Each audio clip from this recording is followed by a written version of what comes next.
Um, we are in Tuesday. We start the last month of the second quarter of 2021, which is amazing. This is Memorial Day weekend. I just want to read a little bit about that because actually we did on a previous call, probably Veterans Day, we differentiated between many of the armed services holidays. And so I just want to say a little teeny bit about Memorial Day. Uh, and then today's topic will be health and healing from the inside out. So, and we'll be talking about the gut today. But Memorial Day is an American holiday observed on the last Monday of May, honoring the men and women who died while serving in the United States military. Memorial Day 2021 will occur Monday, May 31st. Originally known as Decoration Day, it originated in the years following the Civil War and became an official federal holiday in 1971. Many Americans observe Memorial Day by visiting cemeteries or memorials and decorating them, holding family gatherings, and participating in parades. Unofficially, it marks the beginning of the summer season. So get out your white clothes, right? Okay. Not that I'm a fashionista at all, but that's like the one fashion uh, tip that sticks with me: when to wear white. So, thank you everyone for joining us today.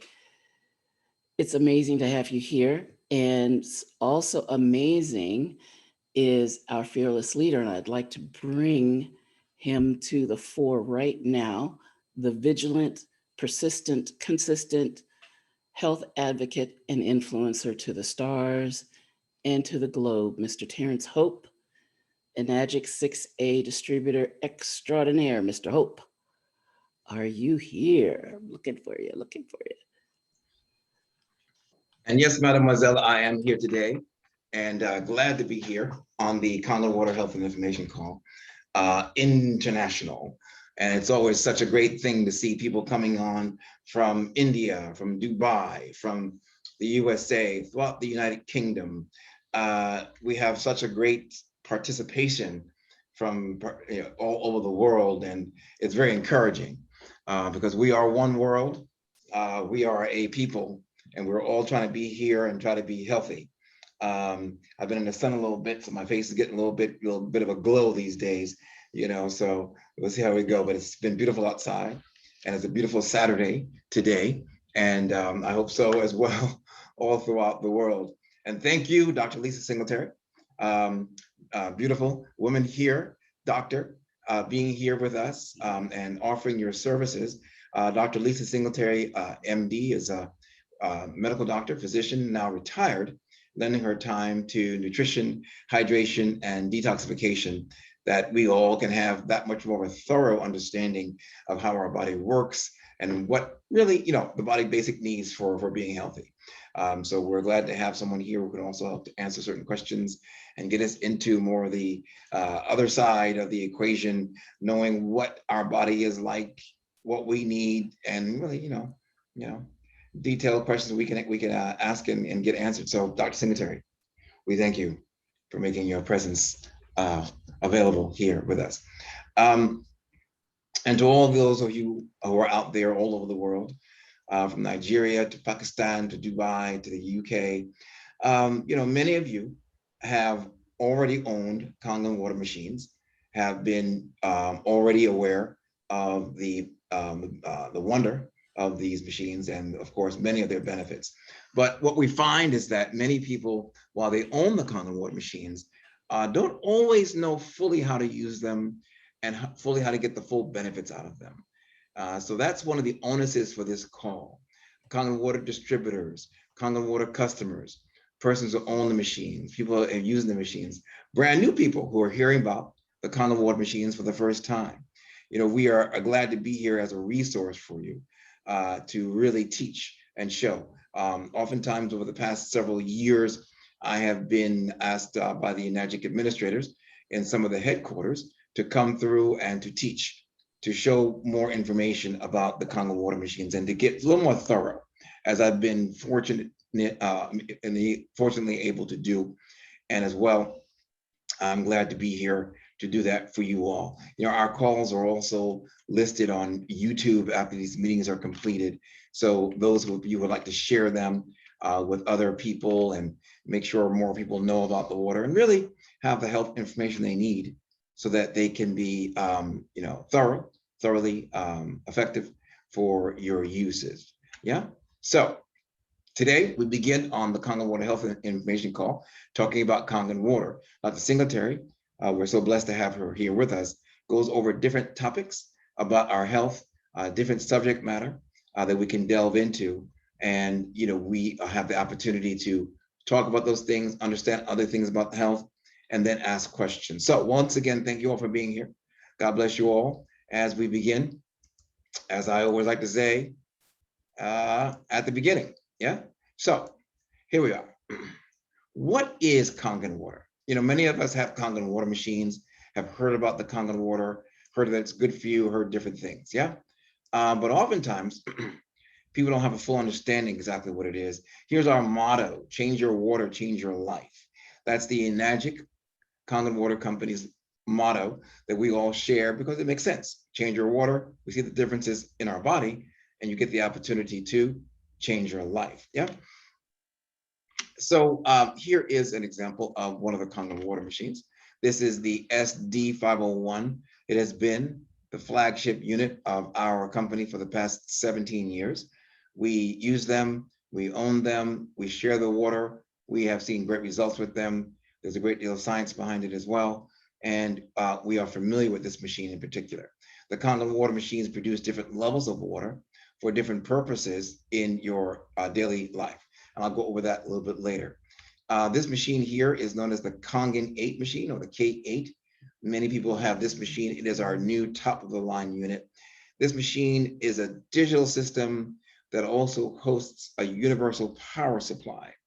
That universal power supply will allow you to travel with this machine to anywhere in the world, plug it into the electrical socket, and it will work.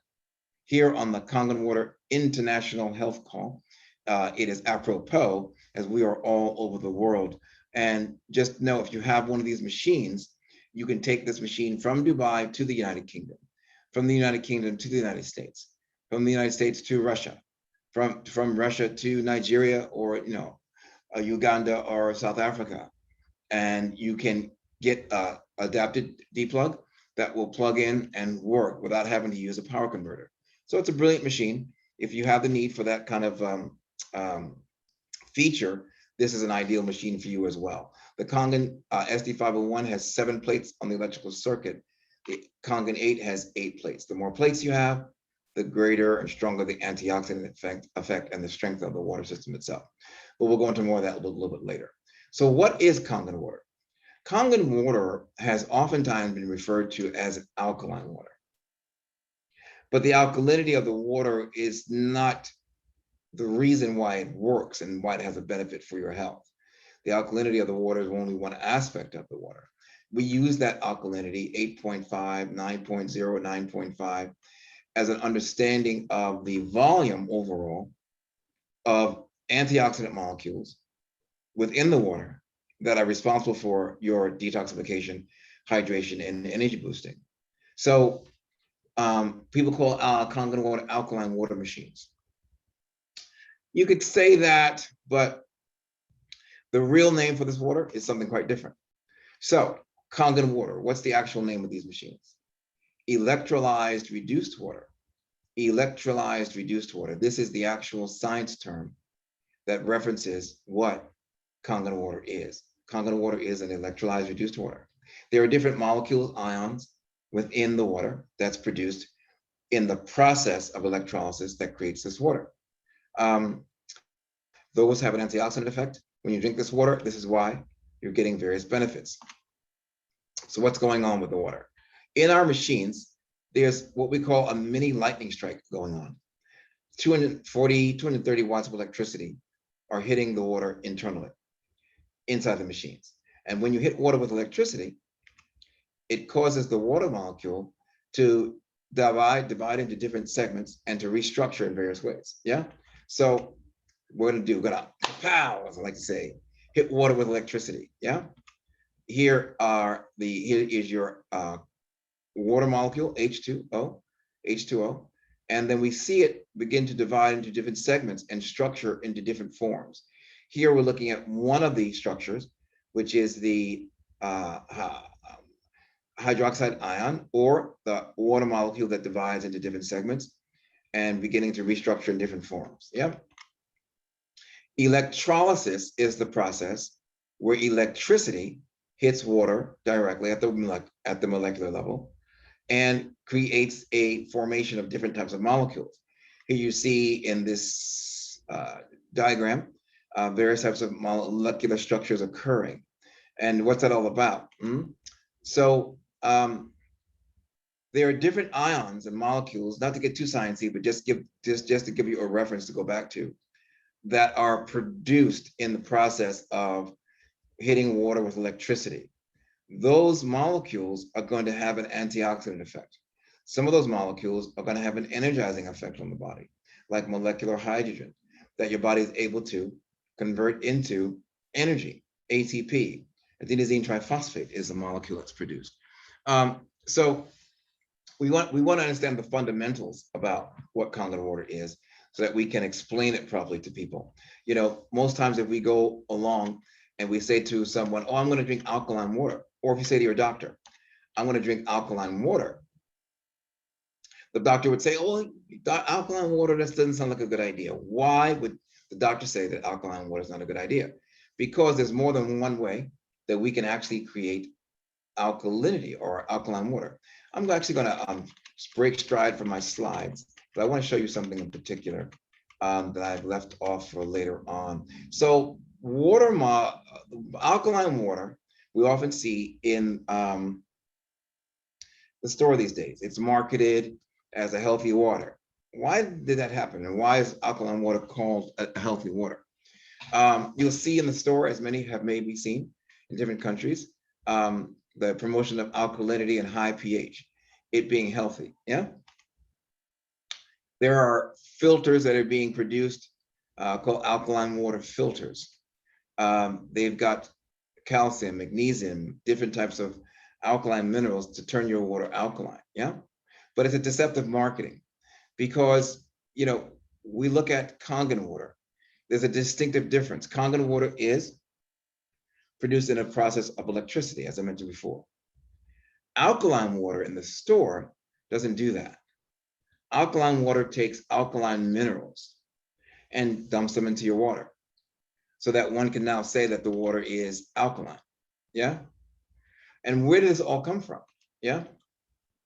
Kangen water machines came into the United States in 2003. By 2008, the Enagic Kangen Water Company had opened up headquarters in almost every country in the world. So now globally, we're all here experiencing Kangen water and able to access the machines in our countries. The water had been called alkaline water and been referred to as such, you know, everywhere it went. So now people are saying, oh yeah, alkaline water, and the rhetoric began to occur that said your body is alkaline, drink alkaline water, eat alkaline foods, and your body will be healthy. Only problem with that is this: your body is not entirely alkaline. Yeah, you have organs in your body that are acidic, like the stomach. You have organs in the body that are alkaline, like the heart or the bloodstream. Other organs that are acidic, like the small intestines, the large intestines.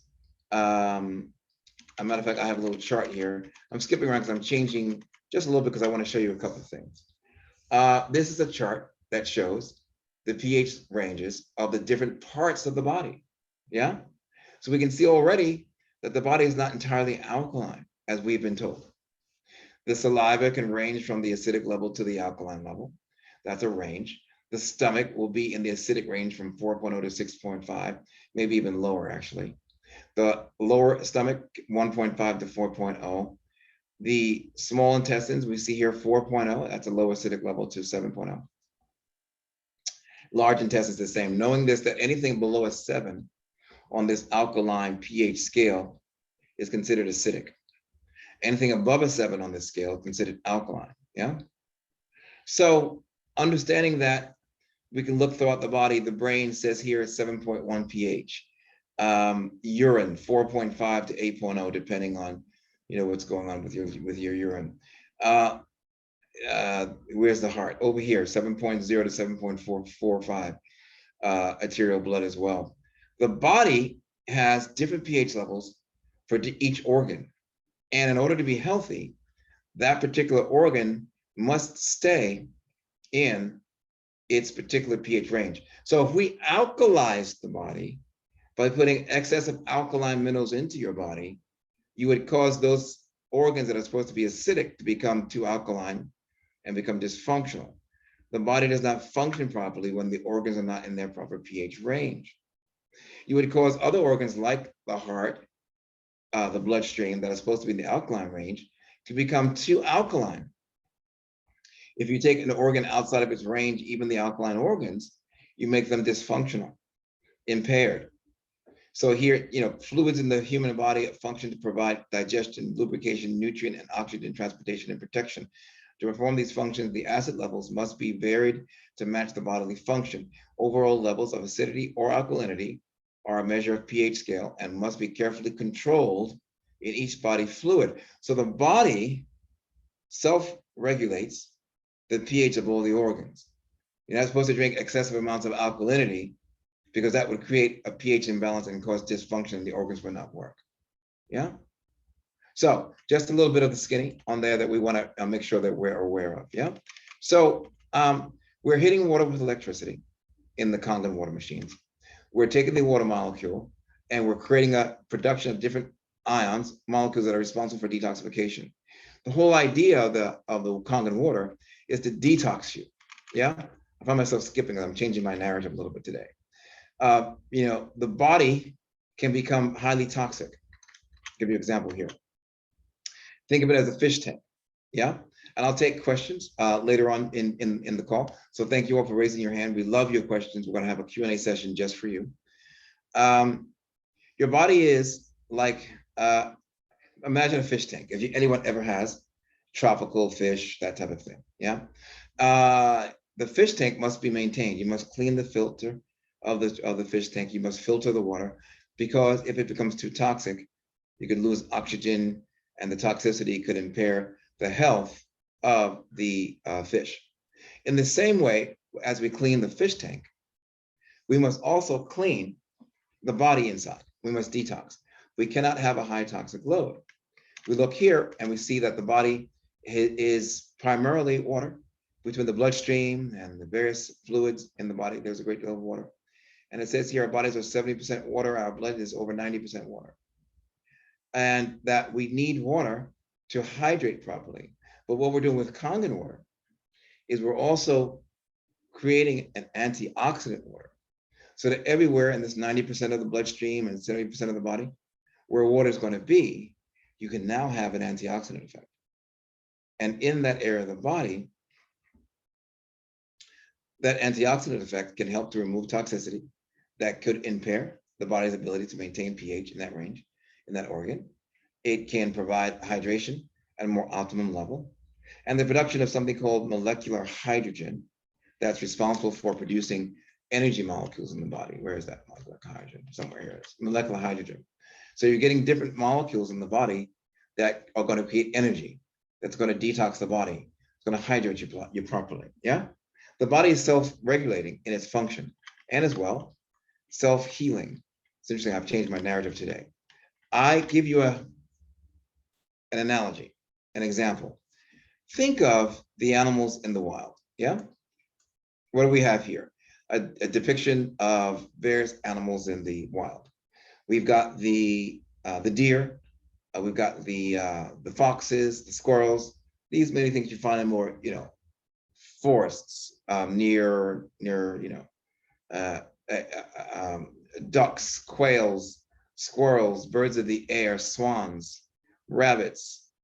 Notice this about the animals in the wild. The animals in the wild do not have the same types of chronic illnesses that humans have. And of course, humans, we're supposed to be the most intelligent. We're supposed to be living at the top of the food chain. We're supposed to be the best on the planet. So how is it that the animals in the wild do not suffer from the same types of chronic illnesses that humans do? You will not find cancer rampant throughout the animal population. No diabetes, no high blood pressure, no kidney failure. None of these animals are running to a dialysis center to get their body flushed of, because their kidneys cannot function. They're not experiencing any of that. Why is that? Think of this. The animals in the wild have an entirely different food supply or diet than the humans do. Humans are eating things like McDonald's, fried foods, Coca-Cola, Pepsi, Sprite, all kind of things that are not good for your body. They're really not really food. I call them edible matter because they've been manufactured by companies to profit off of what you eat. But they'll give you anything that you would consume and not really care about your health. I mean that very seriously. So we're eating so many things: cotton candy, Twizzlers, Skittles, a plethora of different types of junk foods that we know are not really food. And all of this is causing damage within our body. The animals in the wild have none of that. They eat produce and protein and drink whatever water they have access to. So you've got fruits, vegetables, grass, foliage, animals, as we do eat other animals, protein. Those are the things the body is meant to have. Humans don't have experienced that. We've got a plethora of junk food that's in our body from the age of 2 years old. And it persists throughout our lifetimes. We feed children like they're toys, give them all the fun foods. They're not good for them. By the time a person reaches 30, 40, or 50 years old, there's such a toxic load in the body, it's no wonder that any kind of chronic illness could occur. Add to that any kind of other toxic substance we come in contact with, between cell phone use and whatever, pollution and whatever. So the body is really hampered by a lot of different issues. So this is something to be aware of. So the body is self-healing. How do we know that? Well, just look at the surface of the skin. We're aware that from the surface of the skin, if they get a cut or scratch on the finger or hand, you put a Band-Aid on that, you wait a few days and look to see how it's healed, because you are aware that your skin is what? Self-healing, yeah? If the person has an unfortunate incident where there's a fracture to a bone or a break to a bone, a hairline fracture or full break, we put a cast on that to keep it still so that as it heals itself, it heals evenly, yeah? So we are aware that from the surface of the skin down to the depths of the bones, the body is what? Self-healing. But what we were not aware of is that self-same self-healing ability will continue right down to the cellular level of the body, as long as you have what? Proper nutrition, proper hydration, proper detoxification. What do the animals have in the wild? They've got proper nutrition, they've got proper hydration, and they're able to detox properly without being hampered by junk foods that would have hampered that ability. Yeah? So these are just some overview I'd like you to be aware of. So as we talk more and more about the Kangen water machines and give you information that you need. I often recommend that when people are drinking Kangen water, to drink the 8.5 level. That's right, come on down from 9.5. Drink the 8.5 level, where you can begin anytime you orient someone or share the water with someone for the first time at 8.5.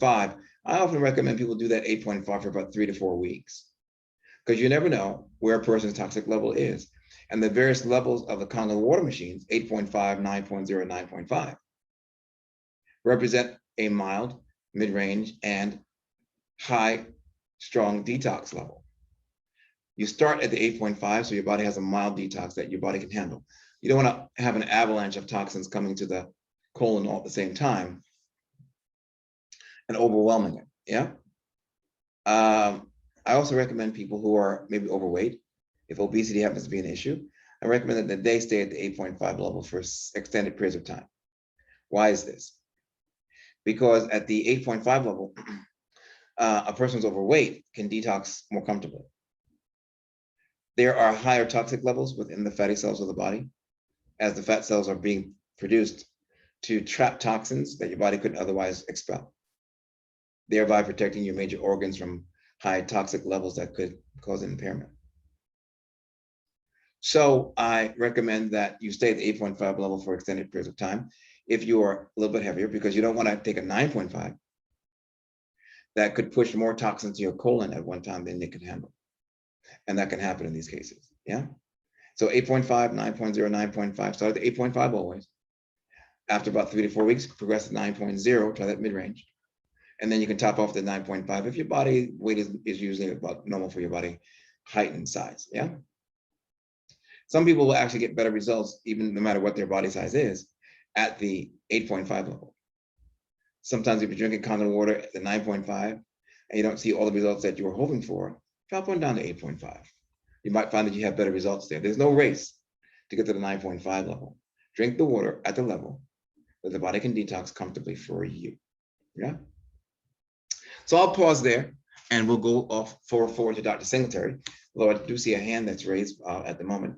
But I'm going to pass the call back to Dr. Singletary right now and ask for her comments. Dr. Lisa Singletary, welcome to the call.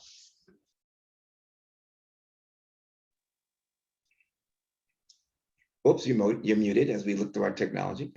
There we go. I was double muted. Yeah, we'll get accustomed to all these things. Yeah. Thank you for those amazing comments. You know, it's really, in today's topic, health and healing is an inside out job, you know, and you give us so much to work with, so many tools, but it's so simple. And we just appreciate your giving us so many reasons, so many analogies, so many examples of the three-pronged approach being such a wonderful thing for the body. I mean, allowing the body to do what it's designed to do. Our bodies are amazing, amazing. The word machines come to mind, but they're much more than machines. So Right. Thank you so much. I am particularly today when you talked about detoxing and overwhelming the body with the detox process, we're talking about the gut, which is one of the tools of elimination of the body. And when those mechanisms do become overwhelmed, then those toxins can be released into the circulation, and you know, wherever they land can cause oxidative stress. And in a chronic situation, that stress can be the genesis of disorders and disease. So I love that you teach the balance, you know, of pH.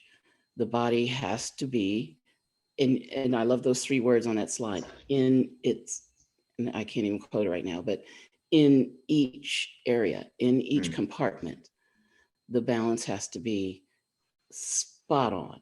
And the body expends a lot of ATP, a lot of energy to keep that balance. So there are things that we can do that make it harder for the body to maintain homeostasis, that dynamic equilibrium.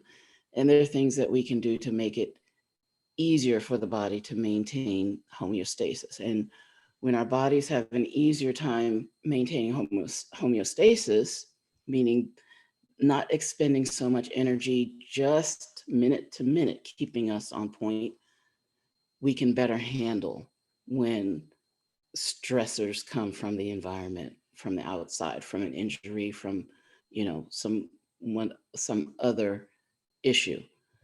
But if all our bodies are trying to do is just, let me just get that pH back to normal, or Right. I mean, it's expending so much energy, and then you have a car accident, and then you have, you know, you eat a huge plate of fettuccine Alfredo, or, you know, whatever that stressor is, your body can't handle it. mm, So we're trying, like you said, we're not trying to alkalize the body. We're trying to detox the body mm, so that the body's resources can be used mm, for healing and for health. So mm. thank you, Mr. Amen. Hope. Thank you, that's sir. So today we're talking about um, the gut. And there are four uh, areas of the gut that I want you to really focus on. And why do I say that? Four areas. What's the first thing you think about these days when people talk about gut health? It's all in the news, the microbiome, right? And like, I'm so glad that the gut microbiome is getting so much press. It's getting so much uh, time on our screens. And but if you actually Google gut health today, I would say 90% of the articles are talking about the gut microbiome because that's what's really on the top of everyone's minds. But the gut is much more, and trust me, the microbiome is huge. We talk about it all the time on this call. But the microbiome is not the only game in town when it comes to the gut. So, what I want to do today is bring you four aspects of gut health. So, and they're actually four L's. So, and my name is Lisa, so I like to think of L alliterations as much as possible. So, and it just so happened that I could think of four L's today for our gut talk. So the first L is the lumen, Lumen. I'll show you the word. The second L is the lining. The third L is lymphatics. And the fourth L is the liver. And so the liver is not part of the gut as far as people usually think, but the gut and the liver have huge, huge um, interplays and huge effects on the entire body. So let's see if I can first talk about the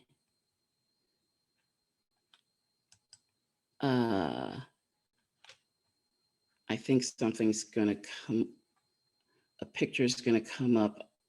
Well, why don't we do this first? Let's do the liver first. Oh, great. Okay, so this is a schematic of circulation. Like you said, Mr. Ho, we don't want to get too sciencey, but this picture um, really helped me to understand a key fact about the liver and the circulation. So let's just take a little bit of a tour of this. This is your body circulation. We got the heart in the middle, right? The left heart. So you have to picture. It doesn't matter. The left and right sides, when they're on the printed page, are flipped. So you picture someone looking at you. You're looking at them in front of you, and their left side is on your right side. So this is the left heart. And the left heart pumps oxygenated blood to the body, and then the capillaries all over the body take the oxygen out of the blood, exchange it for carbon dioxide and waste, and that blood comes back in the veins, to the right heart. And the right heart, this whole circulation, um, when that uh, deoxygenated blood comes back to the right heart, it has to get oxygen. So it's got to go to the lungs, get some blood, get some oxygen, let go of the carbon dioxide. So there's the carbon dioxide going away, oxygen coming in, and the capillaries pick up that oxygen, bring it back to the left heart, which will then pump that blood out to the rest of the body. Okay, so we've got this pattern. We go to, and this is the brain, the head and the arms. This is above the top part of the body. It goes to the organ. Let's just say the brain. Drops off the oxygen, picks up the carbon dioxide, comes back, goes to the lungs, comes back to the heart. Okay. Well, it also has to go to, let's say, the kidneys. Actually, something extra special happens in the kidneys, but we'll do the kidneys another day. So the oxygenated blood gets dropped off in the kidneys, picks up waste, takes it back to the right heart, goes to the lungs, picks up the oxygen, comes back. Okay. Well, let's say it's going to your legs, most of your body. Same thing, goes to the capillaries, oxygen drops off, and that deoxygenated blood goes back to the heart. Okay. Well, what's this thing that's happening with the liver? Oxygenated blood does leave the heart and go directly to the liver. So the liver has incoming oxygen, right? That's not on this picture, but it does. It has a supply. So if it weren't so messy, right, they would have put another artery coming straight from the aorta to the liver, because it does have that blood supply. But this is the blood supply, the portal vein or the portal circulation of the liver, that is so interesting. So oxygenated blood comes from the heart and goes to the digestive tract. What do we talk about? The stomach, the small intestines, the large intestine, almost the entire digestive tract, it brings nourishment, right? Any nutrition that's in their blood, it brings oxygen, and the organs of the digestive tract pick up that the oxygen from that blood, or any nourishment that comes. There's a lumen, the intestines there, any nourishment that comes in the intestines and then gets into the bloodstream. And that goes straight to the liver. It doesn't go back to the heart. It goes straight to the liver. So all of your nutrition, anything that you swallow, whether you're drinking it, swallowing it, or taking a pill, it goes straight to the liver. And then the liver is like this amazing chemical factory, and it will process everything that comes in. It decides, okay, does the body need it? What do we do with it? How do we use it? And if you can't use it, if it's toxic, we got to get rid of it. And if we can't get rid of it, we got to store it somewhere in those fatty cells, like Mr. Hope was saying. And the liver is just amazing. And without the liver, our blood can't clot.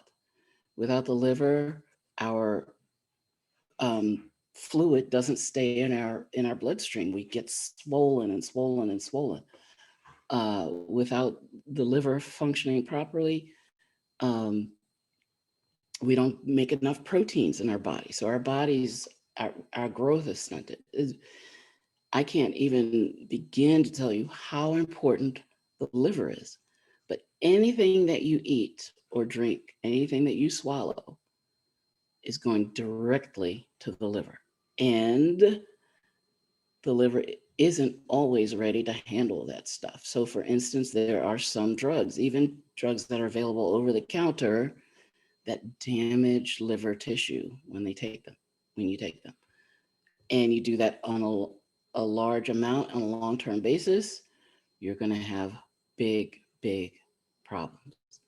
So the gut and the liver are so intimately tied together.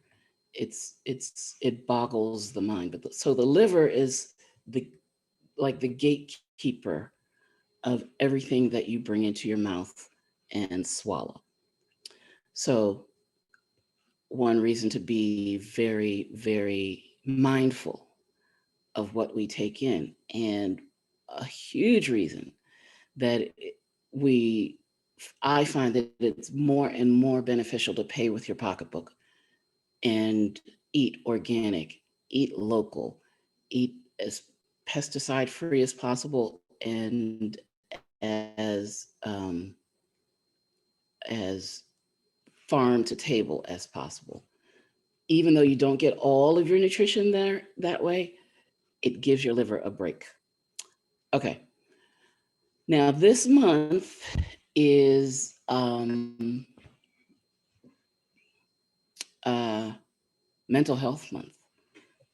I know nationally, maybe internationally, but definitely another article caught my attention talking about mental health and the gut.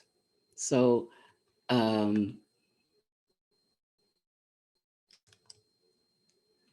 in PubMed.gov, and I'm not going to go through this whole article, but I just want you to think about this title: Marital Distress, Depression, and a Leaky Gut.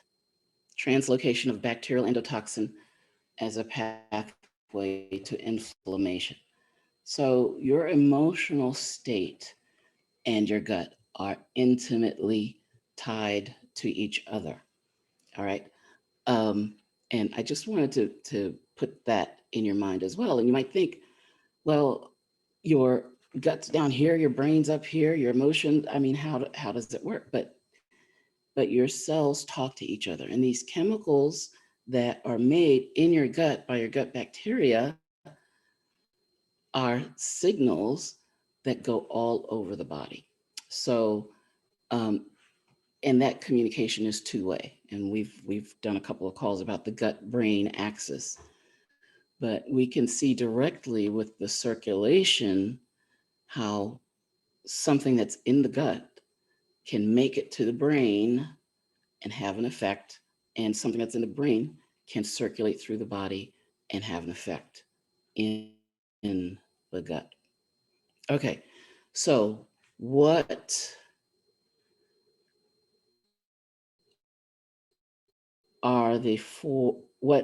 we're going to go back to the lumen. What is the lumen of the gut? Okay, let me think I can do that. Can you see that, Mr. Hope? Am I still sharing? Yes, you are. I can see it Okay, perfectly. awesome. Blood vessel, I Awesome. think. So this is your gut, just a diagram of the gut. And the lumen is the middle of the tube. So it's the hole in the middle. This is where the food passes, the food, the chyme, and eventually the stool as it's processed all the way through the length of the gut, of the alimentary canal. It's a whole canal. So this is the lumen. And this is where the gut microbiome lives. So when we talk about gut health, definitely we talk about the microbiome. And in the microbiome, we talk about prebiotics, probiotics, and postbiotics. Prebiotics are the fibers, the food that we take in that will eventually feed those bacteria, our gut microbiome. The probiotics are the actual bacteria. And we got good gut bacteria and bad gut bacteria. Now, you know, I hate saying things like good and bad because it's a balance, but definitely there we're finding more and more and more that there's certain types of gut bacteria that make us more healthy. And there's certain types of gut bacteria that increase inflammation in our bodies and increase toxicity. Okay. There's also something called postbiotics, and those are the chemicals that the gut bacteria produce. And when those postbiotics get into the circulation, again, they can affect our brains. They can affect our hormones. They can affect all over our bodies. So, right in the lumen, we have the microbiome, the pre, post, the prebiotics, the probiotics and the postbiotics. Okay. The next L is the lining. So that is this one layer that surrounds the lumen. Now the lining, and they got all kinds of pictures that show the villi and the microvilli. The lining of the gut is designed to keep some things out and to absorb some things in. So the gut lining is a vibrant, functional, really exciting place. And so we have in the lining of the gut, we've got cells. Those are the actual, you could just think of them as soldiers standing side by side, locking arms, right? So they're keeping certain stuff out. Um, there's also part of the protection is mucus. So there are mucus cells um, behind the lining, and those mucus cells, when something comes along that's irritating, they start to pump, pump, pump, pump, and they pump mucus into the gut lumen to try to move things along, and also antibodies. In your there's amazing. You might have heard the statistic that 70% of your immune system is in your gut. And we had a statistic last, and actually it applies today as well, that 80% of the serotonin in your body is produced in your gut.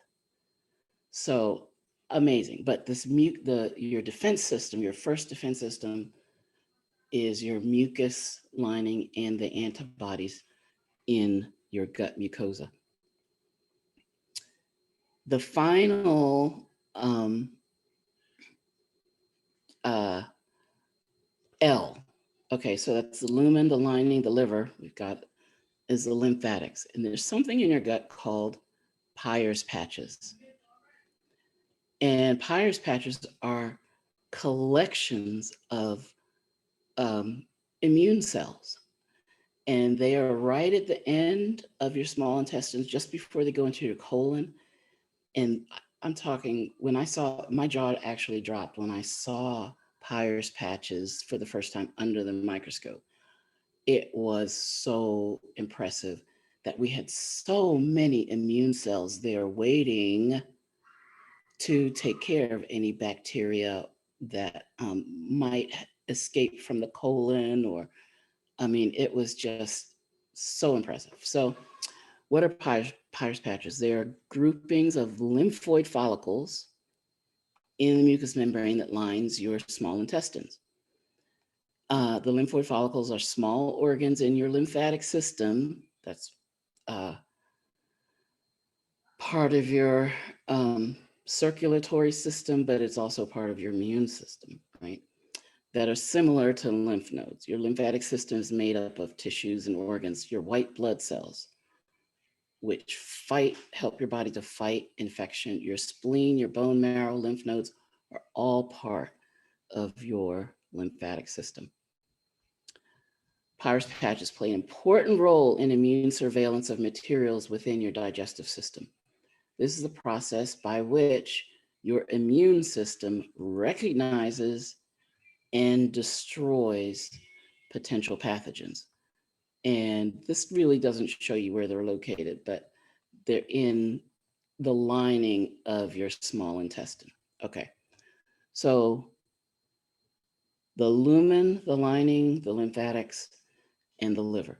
So when you hear about things that help the gut, right, you might want to think, okay, is this focused on my gut bacteria, or is it focused on my lining, or is it focused on, what's it focused on? And I found a nice little article, I love healthline.com. What's an unhealthy gut and how gut health affects you? And of course, number one, it talks about the gut micro. Let me see, this must be recent. Yep, August of 2020. Gut microbiome, height of the news. So that's the first thing that it talks about. But Listen to this: 7 signs of an unhealthy gut: an upset stomach, a high sugar diet, unintentional weight changes, that's gain or loss. And here's something you might want to look up a little later: SIBO, small intestinal bacterial overgrowth, um, sleep disturbances or constant fatigue, skin irritation, autoimmune conditions, and food intolerances.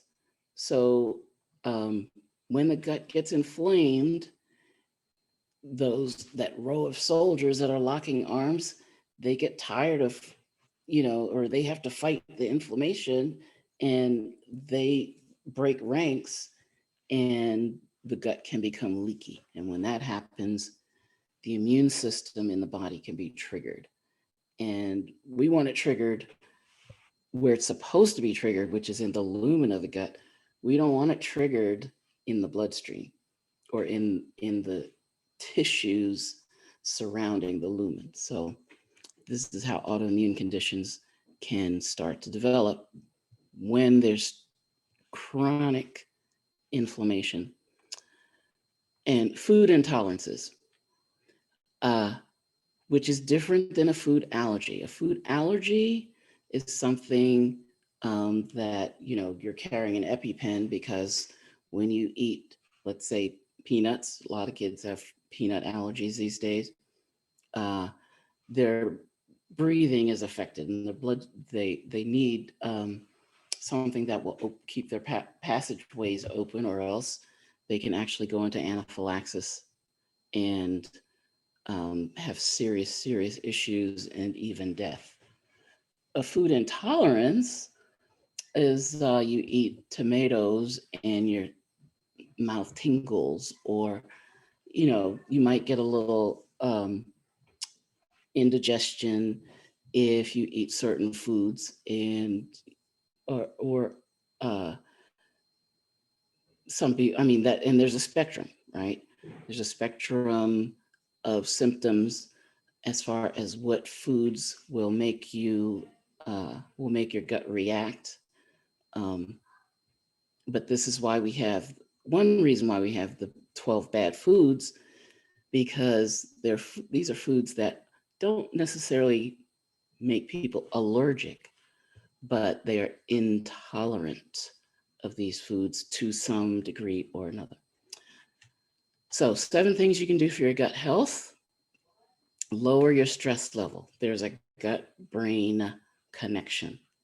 Get enough sleep. Your body has to rest and restore.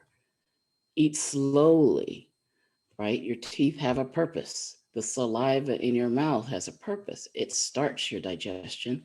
And when you don't chew bites into bites small enough, then that creates more stress further down.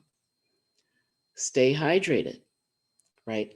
All of your chemical reactions in your body require water. And the integrity and the health of your gut bacteria and your stools require that you are hydrated, or else you'll have constipation or even other problems. Take a prebiotic or probiotic. There's a war going on. We say, I don't like saying good bacteria, bad bacteria, but it is a really, I think, an easy way to think of it. And so the war between the good bacteria and the bad bacteria, we can sometimes help help the good bacteria because of our diets, but also we can take probiotics that will um, help to at least temporarily swing the war towards the good guys.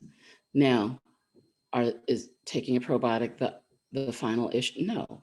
Is the end all and be all? No. It's everything. It's eliminating gluten, eliminating fried foods, eliminating processed foods. So many things that are um,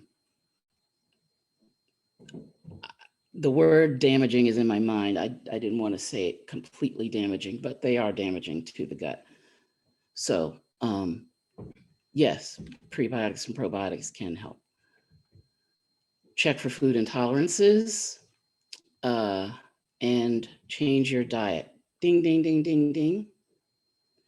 4 types of food for gut health: high fiber foods, garlic and onion, fermented foods, and collagen boosting foods. Why is that? Because collagen is the basis of our connective tissue. All right, so 4 L's for our gut health: the lumen, the lining, the lymphatics, and the liver. Whew. All righty, Mr. Hope. Any commentos, or let's see, I see there's some action in the chat. Do we have some? I don't see any questions in the chat here, Mr. Hope. I don't know if you see any questions on the Facebook, in the Facebook comments, but this would be a good time if you do have questions or comments to raise your hands. And I see Juanita's hand, so we will go to the Great Pacific Northwest. And welcome to the call, Juanita. Good morning, Dr. Lisa. Good morning, Juanita. Are the video not available today? It absolutely is. I don't know. You can. I've tried a few times and it's saying that it's not. Oh. It says you cannot start your video because the host has stopped it. Oh. Well, let me see. There you go. See if that works. That's my video. Okay. I just wanted everyone to see my beautiful new home. We're in the process now. Outdoors, we're doing a huge yard sale. So please keep us in your prayers as we bless the neighborhood. And all my roommates are out here, my neighbors. But I got a little question here that Adrian, and I see Adrian's on listening, but he was bringing to my attention the question, when did medical history begin? And he recalls something, and Adrian, if you can help me out, you could raise your hand by hitting participants, and then on the bottom of everybody's name is raised hand. But he reminded me in the whatever year, Dr. Lisa, that the Rockefellers donated a whole bunch of money and everything was holistic prior to when medical went in. And when he expressed that to me, because we know that my primary care doctor is my chiropractor, who I want you folks to see. I am walking, I am almost dancing. And I don't know where even the walker is these days. And I don't call it my walker, and no one else can call it my walker or my cane. When they say, can we help you with your cane? I said, no, it's not mine. I'm just borrowing it. So what year did that all happen? We were holistic and then we went to the pharmacy drugs. There's nothing in a pharmacy that has to do with medicine anymore. They are drugs, so we have to call a spade a spade. And then I think the tide turned in 1914 when something came out called the Flexner Report. And that is when the Carnegie Foundation and the Rockefellers, I can't remember whose money funded whose. I think the Rockefellers funded the Carnegie Foundation. Correct. And they sent this guy Flexner around the country to, I think he went to 500 different medical schools, but they weren't just allopathic medical schools. He went to naturopathic schools, chiropractic schools. He went to all of the different types of schools that were teaching medical practitioners. And medicine just isn't allopathic medicine. Medicine is homeopathic, chiropractic, all these different disciplines make up part of the medical pie, but they decided that based on their criteria, that only certain schools that met certain criteria would be allowed to continue, or would be funded or supported. And so the Flexner report was a huge, I think, watershed moment in the history of medicine, because yes, and it tied into the pharmaceutical industry as well. So, and we've actually done a call about the Flexner report. I can't remember when it was, but yes, Juanita. Hold on. I didn't do that. Hold on. I did that because I didn't want you guys to be interrupted with the background noise, and then I couldn't unmute it. So we're learning. My other question, 1914, okay. And then you talked about eating locally. Well, one of my caregivers right now is down at the Saturday market, Pyres Market, buying me some more. We're going to go for the halibut and some black cod today. So I know just from changing my eating habits these last couple of weeks, I know that has to help me walk better. And then my Mr. Chiropractor, David, we're going to open a chiropractic hospital. That's our vision here. And it's going to be a wellness center. And we're going to do water and we're going to do Avicens. But he turned me on to this stuff called B Complex. And you can only purchase it through for distribution by healthcare professionals only. So I bought this yesterday and I took one. And because of my body size, he thought I should take two. And I said, not with the crazy water. I'm not going to OD kind of on, I know you can't really OD on this, but I took one and it's helping my stress, the stress. And it calmed me down. I'm not as anxious as I was 2 days ago. So I'm not really sure. And it's showing my daily DVs and some of the thiamine is 4,166%. Riboflavin 3,840. Well, we talk about a lot of different intense label reading. Mm-hmm. And when they make those percentages, their percentages compared to the recommended daily allowance.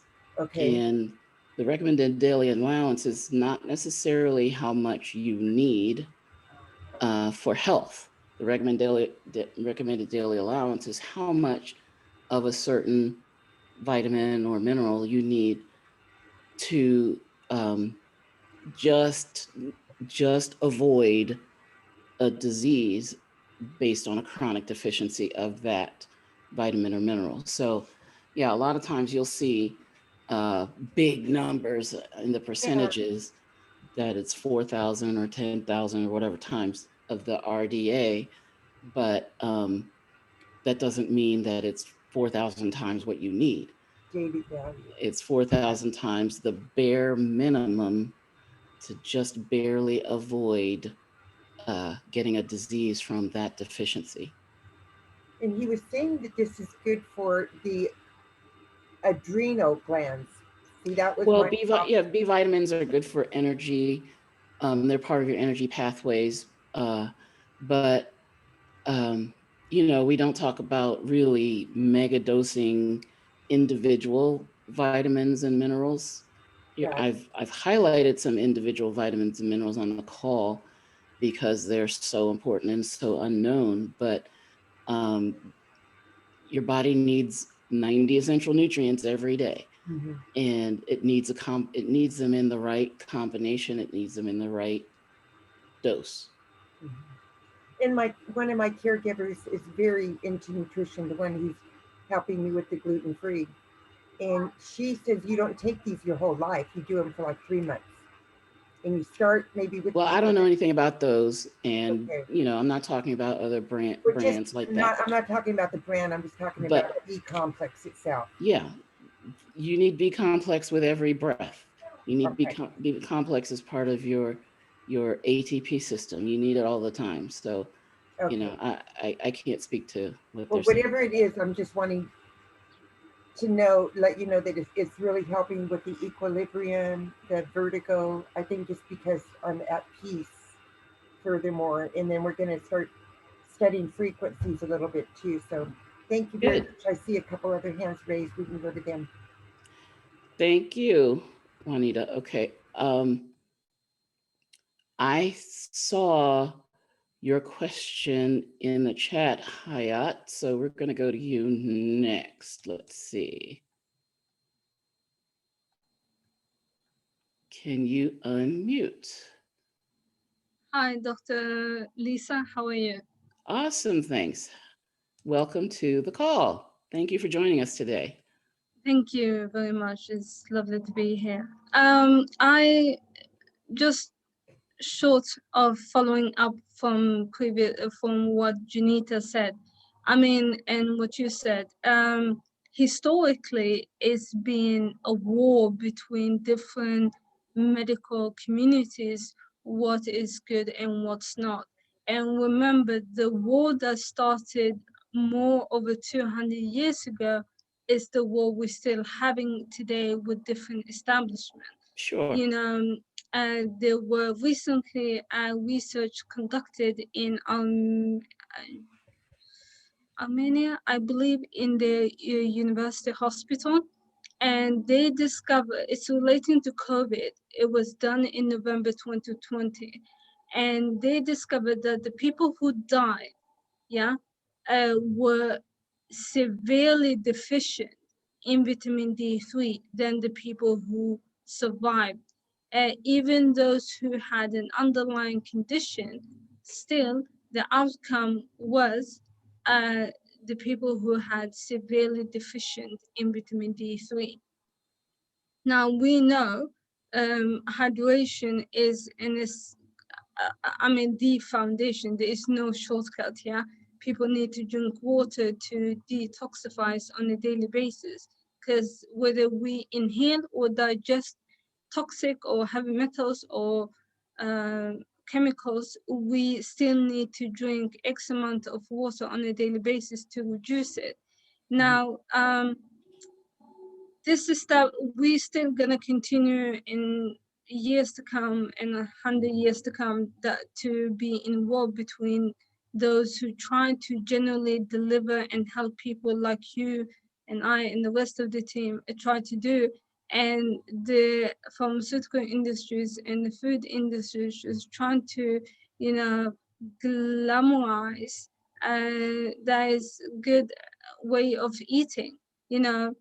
We see today among African, Asian, Caribbean communities consume high level of oil in their cooking, not knowing that the oil is synthetic, that was actually created in the beginning of 1800. And today, so many people are suffering from a number of health conditions because of what they eat, but they don't know what they eat is actually what's causing them. And also we have a new generation of young children who is eating processed food on a daily basis. Like when I used to go to uni, we used to go out and eat once in a week as a way of, achieving the week, or, but now every day, young children, teenager, we're talking about 13 years old, do takeaways on a daily basis. So how do you see that in terms of the new shift of pandemic, if you would so call, in our time? Because it is epidemic.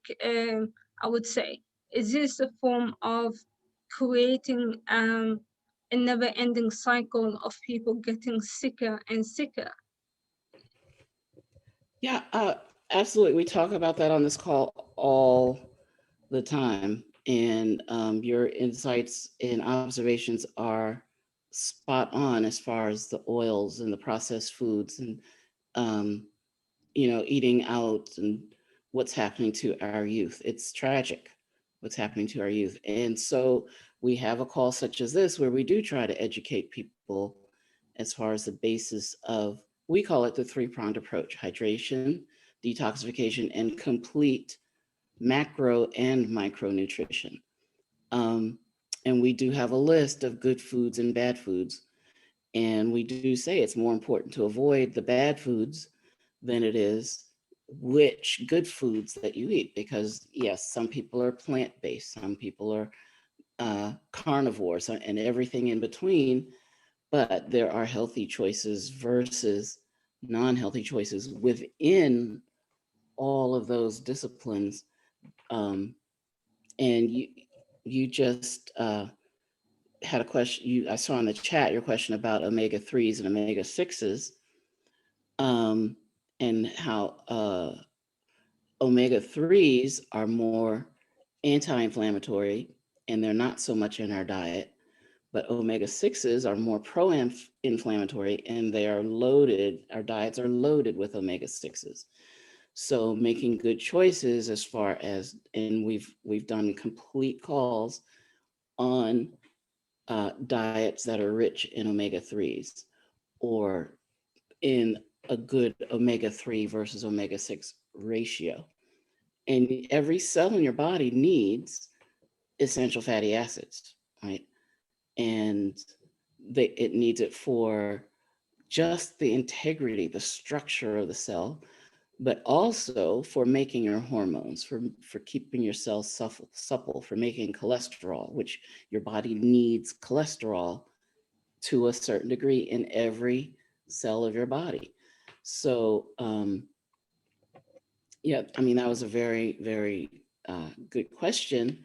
And we talk about that a lot on this call, the omega-3s versus the omega-6s, and where to get them in the diet, as well as when people try to supplement with them. You have to be very careful with the supplements, for, the fish oil supplements, because the oils, if they're not harvested properly, will actually degrade inside the capsule sitting on the shelf and become harmful. So, it's important to know the sources. It's important to have oil supplements that are processed in oxygen-free environments or nitrogen-rich environments. And so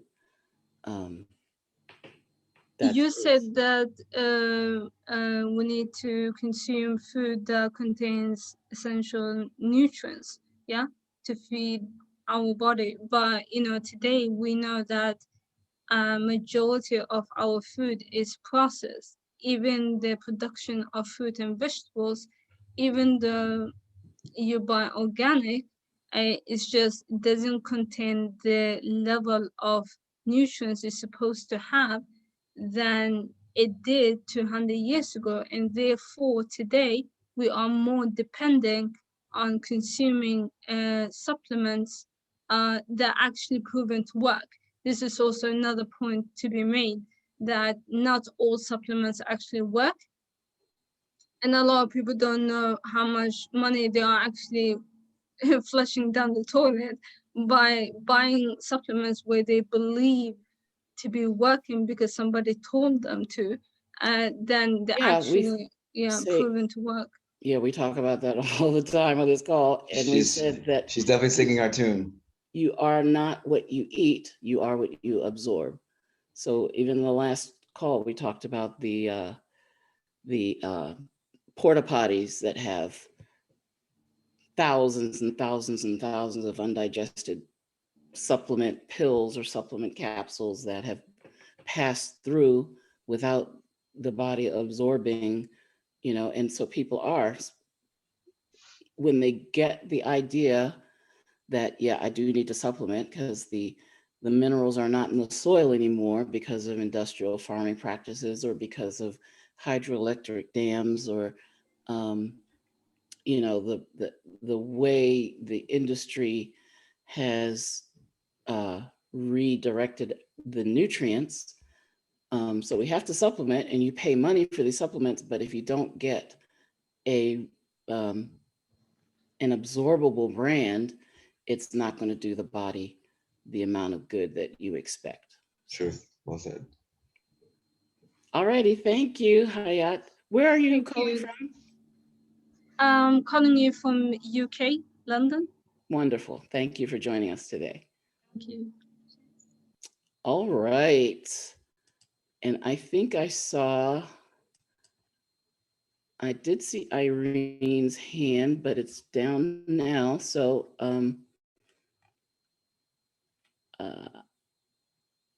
Irene, you're welcome to put your hand back up.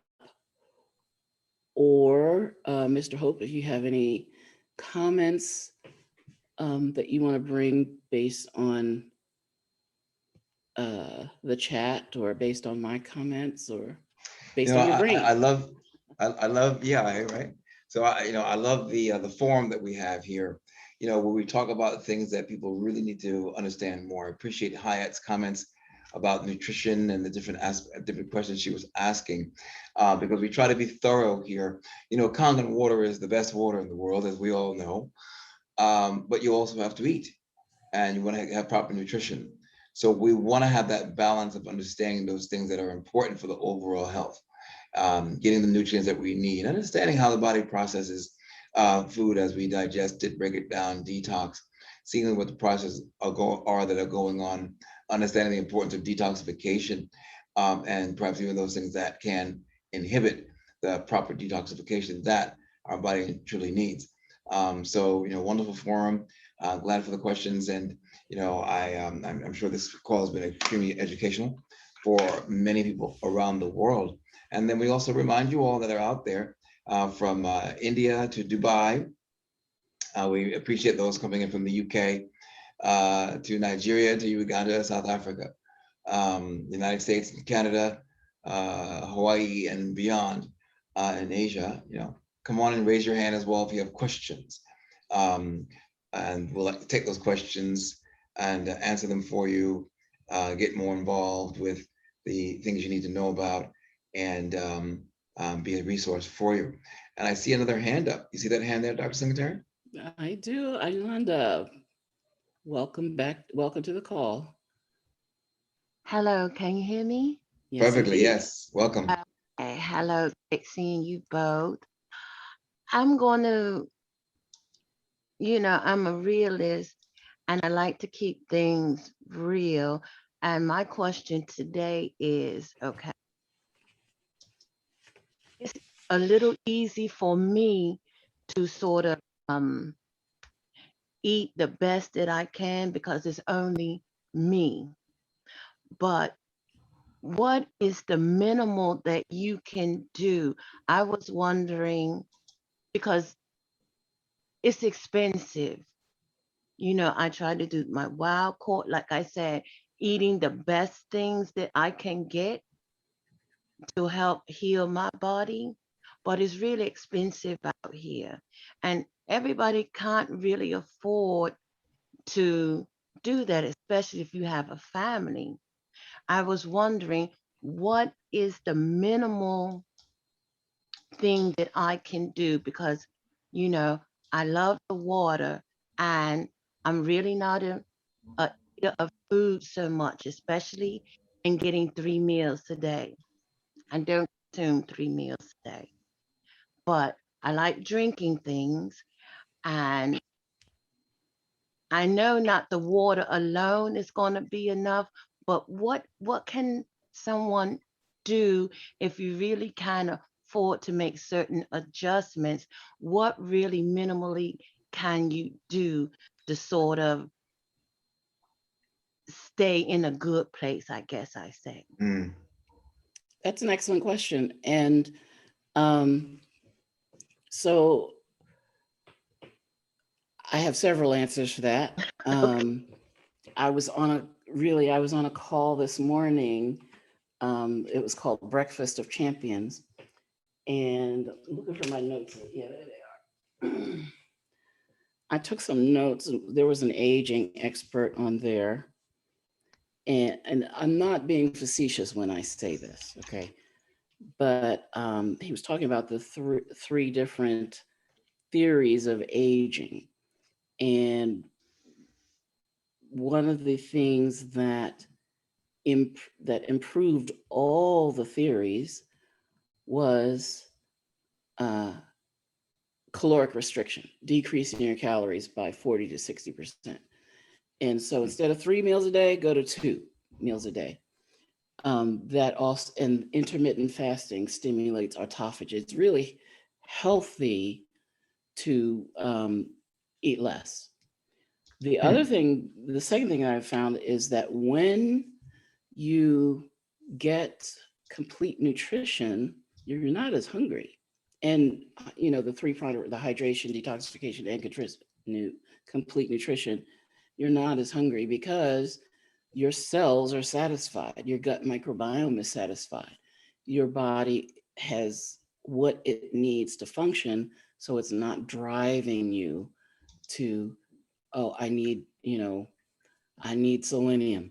So you go out and you're trying to eat to get the selenium to satisfy the cells in your body, and there's no selenium in your state, in the ground. There's none in the ground.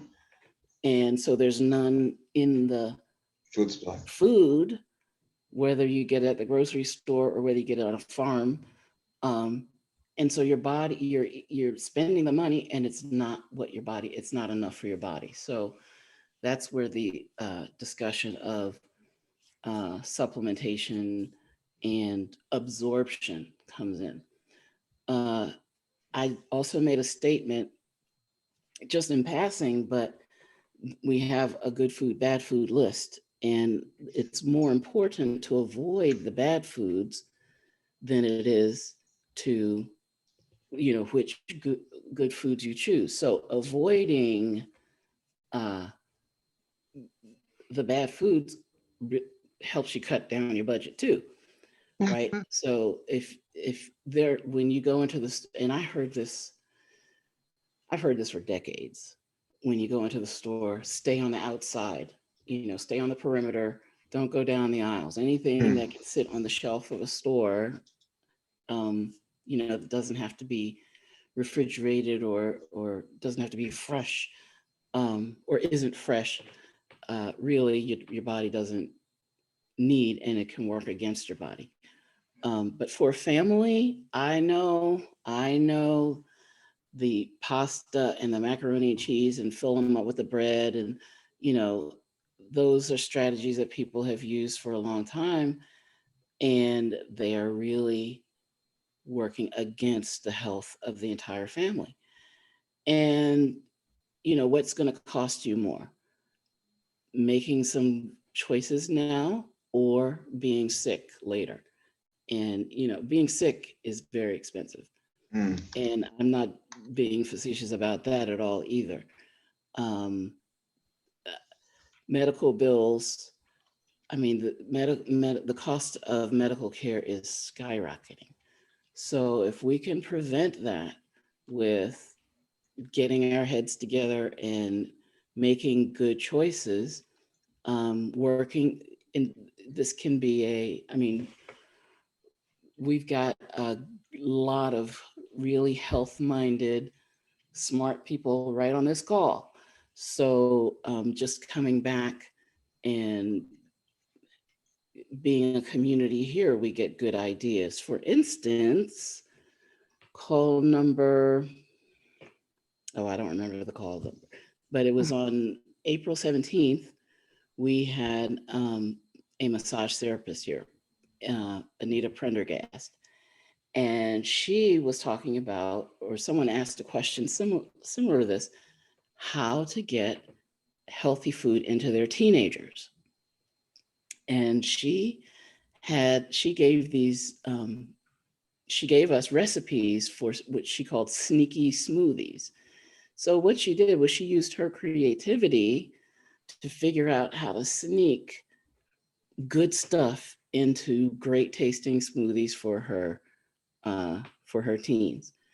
And I just thought that was so creative.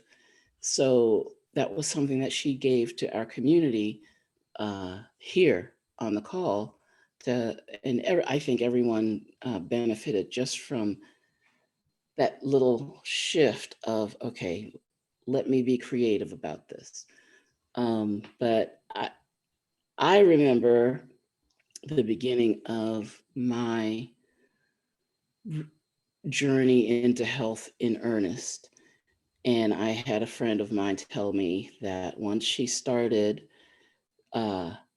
supplementing with absorbable plant-based supplements that, and there is a brand we recommend, but you can contact me separately for that, because we don't publicize it here. But once she started, or she told me that once she started supplementing and that her body started getting the nutrition that it needed, her food bill went down. She started, she's shopping for a family. I mean, men that do labor, and her grocery bill went down. I didn't believe her. I mean, I believed her. I didn't believe it would happen for me, but I found that it happened for me when I got cellular nutrition that my body needed. I didn't crave food, and it changed my relationship with food, and it did change my food budget. It changed what my refrigerator looks like. So I I know it's a switch to make these investments. And when I do talk about voting with your wallet, but there are creative ways to take advantage of farm produce that's local, different strategies. Mr. Hope, did you have? Um, Oh, I thought you were leaning in to say Well, something. yeah, I was leaning in. Maybe I was about to say something. I was certainly, enjoying what you're saying. So that I think even in there are some countries that have mineral rich soil, and with that mineral rich soil, they're able to plant produce and get the nutrition that they need. Of course, that's more rare. You might find that somewhere in the tropics, perhaps in Africa, or those places where you have a mineral rich soil, you have a lot of property, and you can maybe plant something in your garden. The industrial produce industry, doesn't use full mineralization in the soil as they grow plants, fruits and vegetables. So we can't always get it from there. But, I thought it was interesting that you mentioned eating less. And I do know that there are some supplements that I personally take that I do find absorbable, that give me a full nutrient blend, that then allow me to, enjoy that factor you talked about, where you're not as hungry throughout the day. Because when you do have full nutrition, your body has what it needs. And oftentimes, many of the things that we're eating all day constantly is because we're actually not there. We eat a full meal, at lunch or at dinner or even at breakfast. And then in between, we're snacking, because it's like there's always constant hunger. If the nutrition was in the meal, we wouldn't actually have that much hunger going on throughout the day. You find yourself to be satisfied. So some supplementation you can do, if it's absorbable, can be beneficial in reducing your overall food budget, because you'll get what you need with less. And the body, in fact, needs less than we've actually been consuming on a regular basis. I brought up that question. I'm sorry, because in the medical community, they continually push eating those 3 meals a day. Even when I was in the hospital, just forcing the food where I really was not hungry. Mm. I got my good, nice source of protein in and things. I'm really full for the day. I'm not starving, because I use the best things. I'm really full. I'm hydrating myself with the best water I can get if I don't have access to the Kangen water. And I'm really full. I don't feel to eat. I don't want to eat. I'm happy. I've been naturally dropping in my weight and everything, but it seems like it's not enough for them. And I just feel like I'm being forced. Yet you call me obese, but you're continually trying to push things in that I'm like, I'm diabetic, but you gave me a whole tray full of all these carbohydrates. Where's my protein and the I really need? You're right. Why I sort of brought that question up. Yeah, Good, you're that's a good absolutely point. right. And that reminds me what happens when we do go to hospitals, because they're not versed in nutrition. There's all that medical school training, anatomy, biochemistry, physics, but then there's an aspect of their education that's completely left out that is vital, and that's the nutritional factor. So they skip the step after learning all the science of the body, and then are taught the application of pharmaceuticals. And that big gap in the middle of all the things you're taking into your digestive system and the effects on the body in full are not given to them. And then, of course, what's best. So they actually do not know, as far as doctors are concerned, in general, what your proper nutrition is. And they do not know what they do not know, because they expected that they received all the information, right? Yeah, because they expected that they received all the information that they need to help someone in their health. They went to medical school, they spent so many years. So, when it's all done, you figure, okay, I know everything I need to know, having no idea something was completely left out. What's going into your gut? What's going into your digestive system? What's going in here? And then, of course, you go to the hospital, and whatever your condition is, whatever your health condition is, there's breakfast, lunch, and dinner while you're there. And what are they feeding you? All the things that are the worst things for you. They'll put a ginger ale on your tray with some Jello. God knows what that even is. Oh my! Yeah. And you take in all these things that are not necessarily, beneficial. And so the entire time you're being hospitalized and being worked on with pharmaceuticals and examinations and scans and X-rays and surgeries and whatever's going on, they're feeding you the exact same thing that probably got you there to begin with, And Dr. Singletary, I see hands going up all over the nation here, all around the world. You want to pick one? Well, Irene was next. Thank you, Ayolanda. Thank you very much. Thank you, Ayolanda. Thank you. Irene, can you unmute? See now, Irene. Hey, I'm trying. You did it. Guys. Hi. See you. Right. Good question. Thank you so much for the education on the gut. Because it's like I'm always still it's getting better, but it's not. The question is for today is I have a friend that I've known for over 50 years that they tried to prevent the cancer from spreading. Now he's into chemo, just started his chemo just past Thursday. What could I do to bring some water to them if they choose for me to do that? What level? Oh, what level? Have they ever had, they should always start at the 8.5 level. Okay. Because it's not about strength of detox, it's about the body's orientation to detoxification. Okay. So if they've never had Kangen water before, you want to make sure they've got a mild detoxification going on. And what's their height and body weight approximately? Are they very heavy? I would say right now about just about 200. I would say my height by 5'6", 5'7".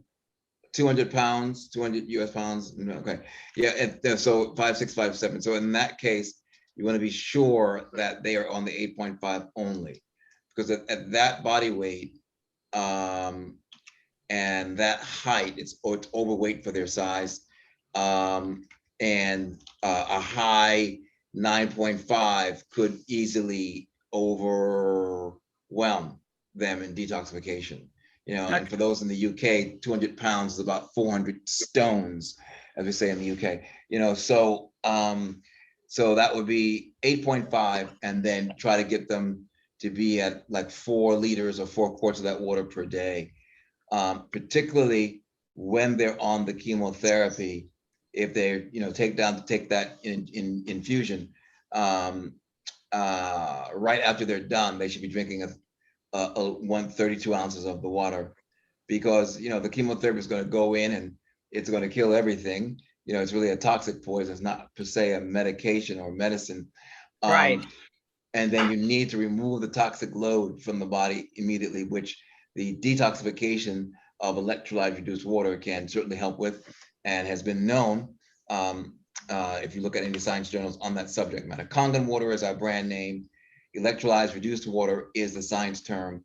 And there are over, 13, 14,000 reviews on that in the science journals and the National Library of Medicine in the United States. So the other thing that they're going to need that's imperative is a nutrient blend with probiotics and enzymes, because the microbiome will be wiped out. The gut bacteria will be wiped out by the presence of chemotherapy within the body.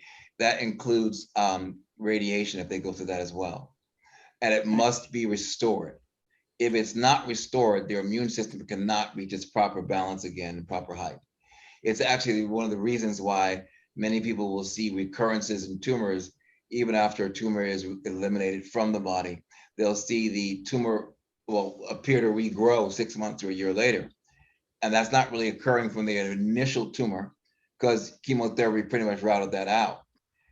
The chemotherapy and radiation itself can cause the environment that produces tumor development. It can actually cause cancer itself. So if it's going to be utilized, you must detox in the process, re-nourish the microbiome and nutrition for the body, and then you have the opportunity to maybe stave off any other issues. So it was the probiotics, and what is it? I just started writing this down. You'll need some sort of nutrient blend. Nutrient. So we're talking about up to 90 nutrients with probiotics and enzymes, and Dr. Singletary offline could probably go over some recommendations with that. But that's what they'll need: detox and re-nourishment of the system. Yeah. Great. I appreciate all your effort and love for everyone. Thank you, guys. It's my pleasure, Thank Irene. you, Thank you for the Irene. question. And I see 2 more questions, the hands raised. Is that Hyatt as well? Yes, that's it.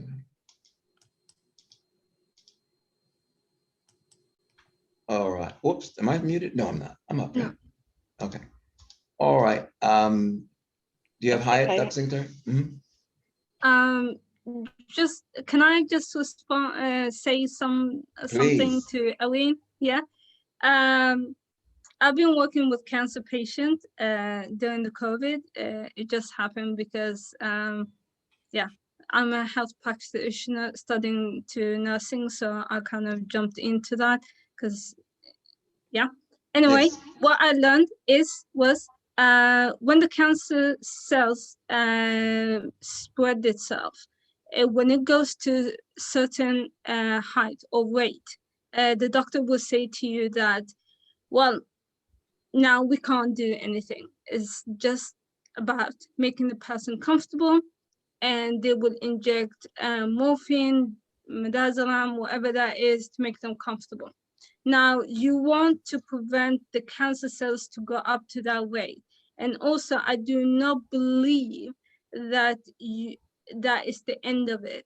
Because remember, the good cells, the good immune system attacks the good ones if your immune system is bloated. And what gets bloated means you have too much oxidation and inflammation in the body. So you want to reduce that. By doing so, you need also to consider consuming omega-3 supplements that are actually proven to work. Now, I have a few members of my family who died in cancer. Leukemia was one of them, and I saw how my uncle deteriorated by using the chemotherapy. And then I saw my auntie just rapidly decline and just died because they couldn't manage her level of, condition. Toxicity. She died of pancreatic cancer. Now, what I see now over and over again is people don't know what they don't know. They don't know that some nutrients like the balance oil, which I promote initially, that contains omega-3, does do its work and play a big role in the immune system. As Hope was saying, the gut is a big major role in that factor as well. And then you have magnesium. So if a person is severely sick as having cancer, these are the components you need to inject into that person, including combining with Kangen water. If you are gonna achieve optimal reversion of the condition, you need to think about the best source of nutrients to consume to improve your production of cancer cells. By nature, we produce cancer cells. What determines us to develop it more is when we have higher rate of chronic inflammation and oxidative stress. So this is something everybody should know, and sadly nobody knows. It's just a few people who knows about it, and this is why I'm so passionate about it, because I lost so many people in my life because of not knowing. And my father is, developed leukemia, but it's good hearted, and I am just on him all the time. So it's just at the moment it's been monetized, and he is at the good path of it. And we generally went in together and said no against chemotherapy because we saw how that impacted our uncle. So I'm talking from experience, and sadly we live in a world of division between what Hope said. The medical practice is not taught what is need to be taught, and sadly some doctors had to go through their own health challenges to learn and rediscover other methods of self-healing. So we need to master what I call the art of self-healing by understanding how our body works in order to give our body what it actually needs to prevent from being sick. And this is something everybody can do, and yeah. So I'm not I gonna love say it. I love it. We welcome you to the team, Hayat, because you're singing our tune. And you're very accurate points that you're making today, and many of the things that we talk about on this call on a regular basis. As a matter of fact, you've tuned into some of the points that we brought up as well, which I'm so glad to hear you speak on, that people know about these things in various parts of the world. And we as well love sharing it, and love the fact that you just shared that here today. There's a presentation that we do called the 5 Steps of Cancer Diagnosis and Treatment. And it talks about what goes on in the process when a person has cancer and what they're experiencing in interacting with the medical community. So we say that one is of course diagnosed with the cancer. 2, there is a treatment method of chemotherapy, radiation, or surgery. 3, in that process of treatment, one might see the tumors go away or eradicated. But 4, we oftentimes see a recurrence of the tumors anywhere from 6 months to a year later. And why is that? Because in the process of chemotherapy and radiation, the body falls into a state that can certainly produce more tumors. So the initial tumors can go away, but later on you see what you call the new tumors. And it's often described as a metastasis of the original tumor, but often it's not that at all. It's actually brand new tumors that have then ravaged the body. And you hit on that certain point where it gets to the point where they say, okay, now the tumors are everywhere, all throughout the system. Your body, it's inoperable, there's nothing we can do about it anymore. And step 5, what we talk about, what hospice care is, which you brought up about morphine being given to a patient and them being kept, quote unquote, comfortable, what they call palliative care. But in fact, the morphine can shut down the central nervous system's connection to the organs, to the brain. And that's what causes a person to simply die and fade away. And we want to avoid that, because that's really not an answer. It's really just an elimination of the person's life, by the hospice system. And proper nutrition, as you mentioned, omega-3s, various nutrients the body needs in the process. We talk about probiotics, enzymes, another 90 nutrient complex on top of that, making the body fully nourished, making sure the body is being detoxed in the process. If they were to elect to take chemotherapy or radiation, we try to work with that because we can't tell personally everyone what to do, and they might go ahead with that. But we can detox in the process aggressively if we have something like an electrolyzed reduced water. We call it Kangen, but it's a detoxer, and then have proper nutrition. Otherwise, if they elect not to do any chemotherapy and radiation, we certainly make sure that they know about the information of what you mentioned today, Kaya, of detoxification and hydration, which can compromise. There is a compromise of cancer cell. There is a doctor out of Harvard University, and I don't know that I actually brought him on the one of our presentations in the past, but he presented at the National Institutes of Health some years ago. And he talked specifically about natural approaches or detox methods that were said to have worked over the past 100 years, addressing cancer issues that somehow never made it to clinical trial. And so his data is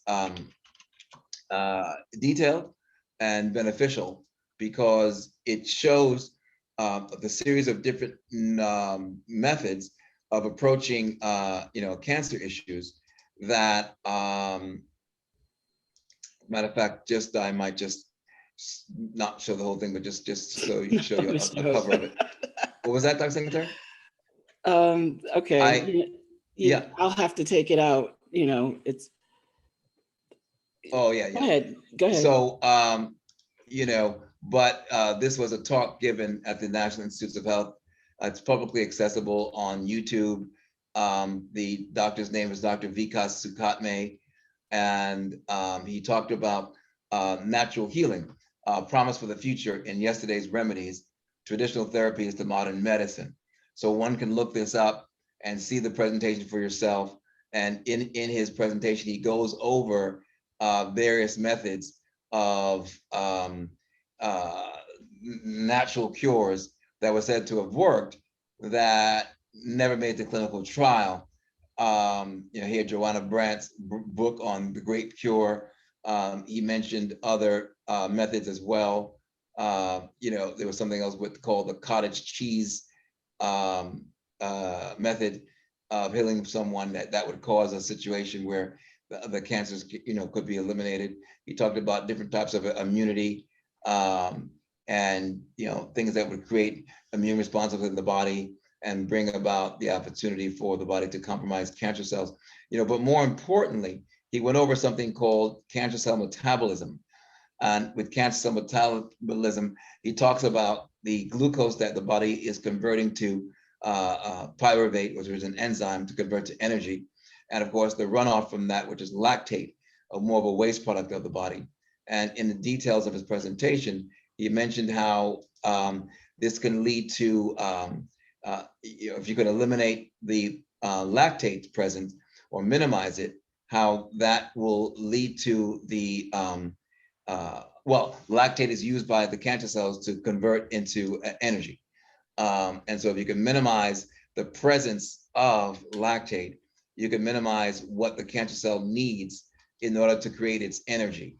And therefore, inhibiting that enzyme, you can allow the body to see elimination of the tumor. But at the end, and this is cancer cell metabolism, also known as the Warburg effect. Yeah.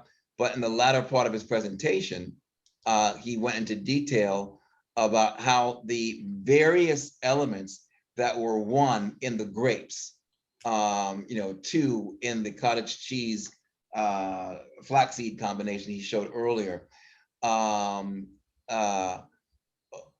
the very elements that he was showing as enzyme inhibitors to compromise the metabolism of the cancer cell. So what you got here in a real quick snapshot is, why an understanding of the Warburg effect, otherwise known as cancer cell metabolism, can lead to the compromise of cancer cells. and allow the body to recover. So why do I share all this? It is really just to give you an example as we talk about, hydration, nutrition, detoxification, and thank you, and that this approach is effective, and that one can, get to understand that, from the science.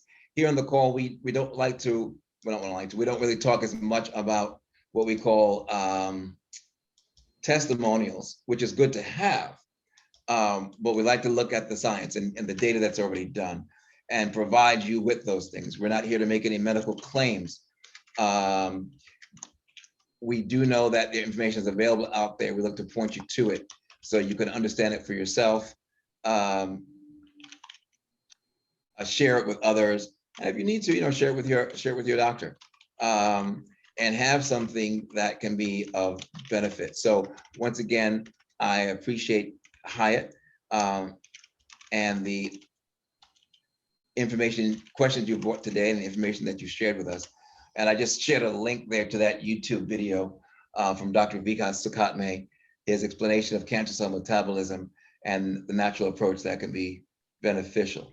Dr. Singletary. All right. Well, we're almost 2 hours here, so I think we'll cut it off. I think we've been thorough. Very yeah, good call. well, Thank you. it could also be a little mind numbing. So we're here every weekend. Every Wednesday, and see, my mind is gone. We're here every Wednesday and Saturday at 1 p.m. Eastern with this stimulating information.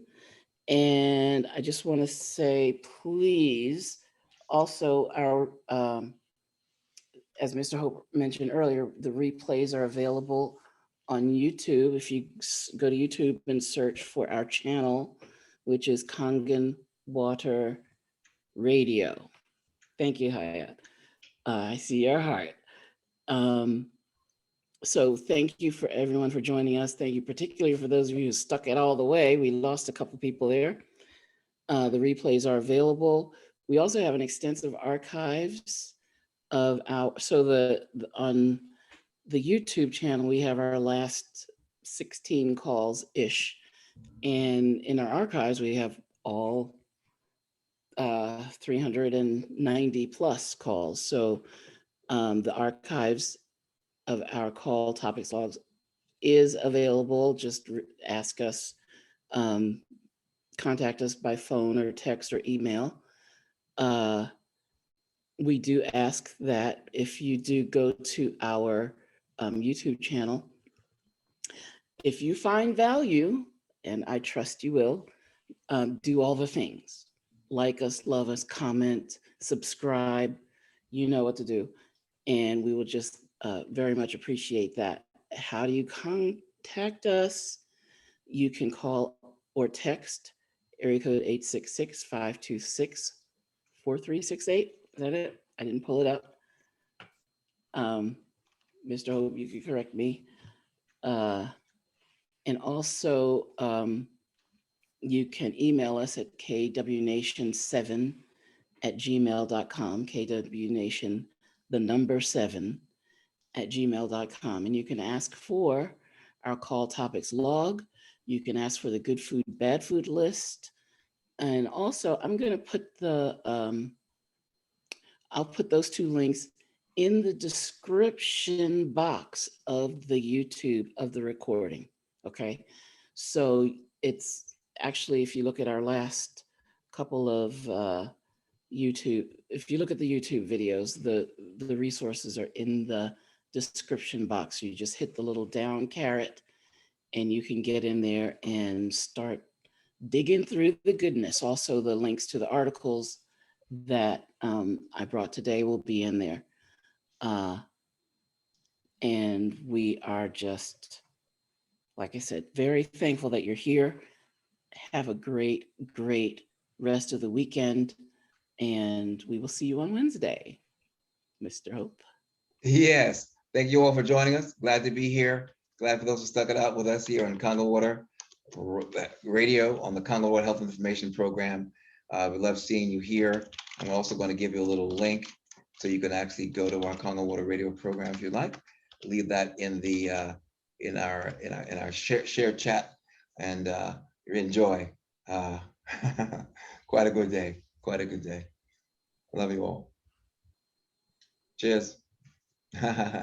You have to take us out, Mr. Hope. I don't have the power. And out we go. Bye-bye, everyone. Cheers. Bye-bye.